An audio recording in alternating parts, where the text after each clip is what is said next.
चुनावी चर्चा में एक बार फिर आपका स्वागत है। हमारे साथ आ चुके हैं आम आदमी पार्टी के प्रदेश प्रवक्ता संजीव वैद्य जी। नमस्कार है सर आपका। नमस्कार सर, कट करेंगे सर। नमस्कार, आपका स्वागत है। फिर से स्पीकर कंटिन्यू। चुनावी चर्चा में एक बार फिर से आपका स्वागत है। हमारे साथ जुड़ चुके हैं आम आदमी पार्टी के प्रदेश प्रवक्ता संजीव वैद्य जी। स्वागत है सर आपका। नमस्कार सर, धन्यवाद। इंडिया गठबंधन चूंकि बहुत अच्छी स्थिति में चल रहा है, काफी कुछ सुधार किया है उसने अपने प्रदर्शन में, और एनडीए की सीटों का रुझान कम आ रहे हैं और वह पिछले चुनाव के मुकाबले हानि की स्थिति में, इंडिया गठबंधन तो प्लस की स्थिति में ही है।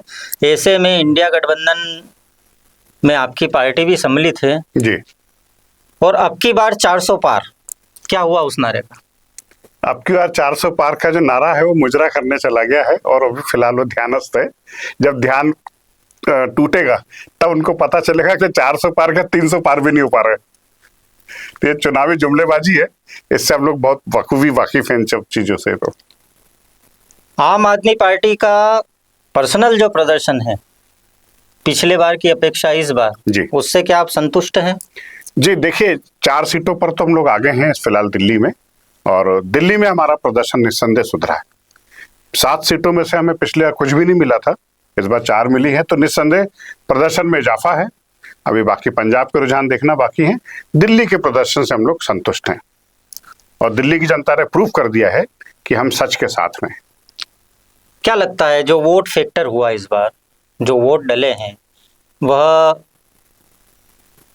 आम नागरिकों की समस्या पर डले हैं या हिंदू मुस्लिम पर डले हैं? देखिए, इस देश की जो जनता है ना, वो समझ चुकी है कि हमारा देश संविधान के मुताबिक चलेगा तो तरक्की करेगा।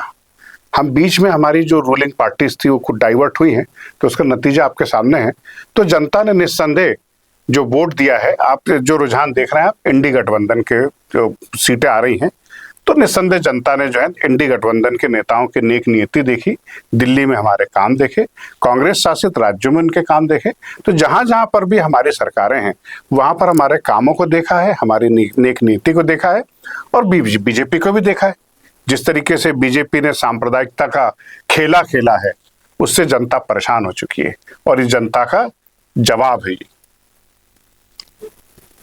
स्मृति ईरानी पीछे हैं, मेनका गांधी पीछे हैं, और प्रधानमंत्री भी अपनी सीट से कुछ इतने ज्यादा मतों से आगे नहीं है। प्रारंभिक रुझानों में कहीं कहीं पिछड़ रहे थे, जी जी, परंतु फिर भी एनडीए की गवर्नमेंट बनती हुई दिखाई दे रही है।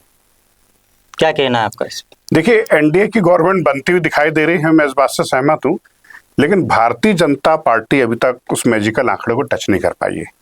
271 तक टच करती मुझे दिख रही है बीजेपी, और ऐसी स्थिति में अगर एनडीए की सरकार बनती भी है तो जो बीजेपी की जो मंशा थी ना कि हम अब की बार 400 पार, हम ये करेंगे वो करेंगे, वो सब चीजें नहीं हो पाएंगी।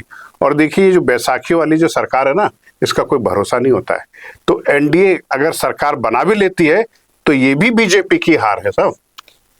यूपी के अंदर अखिलेश यादव ने कमाल कर दिया, खेला कर दिया। जी जी, महाराष्ट्र से भी चौंकाने वाले परिणाम आ रहे हैं, बिहार से भी कुछ चौंकाने वाले परिणाम, बंगाल से भी आ रहे हैं, बंगाल से भी आ रहे हैं, परंतु मध्य प्रदेश, जी जी, जबकि उससे लगा हुआ राज्य राजस्थान आपके इंडिया गठबंधन में अच्छा सहयोग दे रहा है, पर मध्य प्रदेश से 0 सहयोग है। इसके बारे में क्या कहेंगे आप अंत में? जी बिल्कुल, हम लोग मध्य प्रदेश के नतीजों को देख करके बड़े निराश हुए हैं, और इसमें निस्संदेह जनता ने हमें निराश नहीं किया है। जनता के सामने विकल्प नहीं था मजबूत।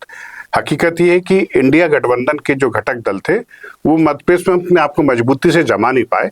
अगर वो कभी जमे भी, कमलनाथ जी की सरकार बनी भी, तो उसको तोड़ करके उन्होंने अपनी सरकार बना ली। तो मध्य प्रदेश में विपक्ष को लगातार तोड़ने की कोशिश की गई है, जिसका नतीजा ये था कि जनता के सामने एक विकल्पहीनता की स्थिति थी। तो ऐसे में मैं एक भविष्यवाणी और कर रहा हूँ जनसभा में, आप इंदौर के नतीजों में देखना, इंदौर में तो जीत तय थी भारतीय जनता पार्टी की, फिर भी उन्होंने जो खेला खेला, जनता का खेला भी आपको देखना बाकी है। नोटा पर रिकॉर्ड वोट इंदौर में देखेंगे आपको, ये तय बात है। तो मध्य प्रदेश की जनता के पास विकल्प नहीं था, जिसका नतीजा भाजपा का आगे निकलना है। अगर हम एक मजबूत विकल्प पेश करते तो निस्संदेह मध्यप्रदेश की जनता भी इस बार बदलाव के मूड में थी। तो ये थे आम आदमी पार्टी के प्रदेश प्रवक्ता संजीव वैद्य जी। हम शीघ्र वापस इनसे मिलेंगे और अब आते हैं ताजा रुझानों पर।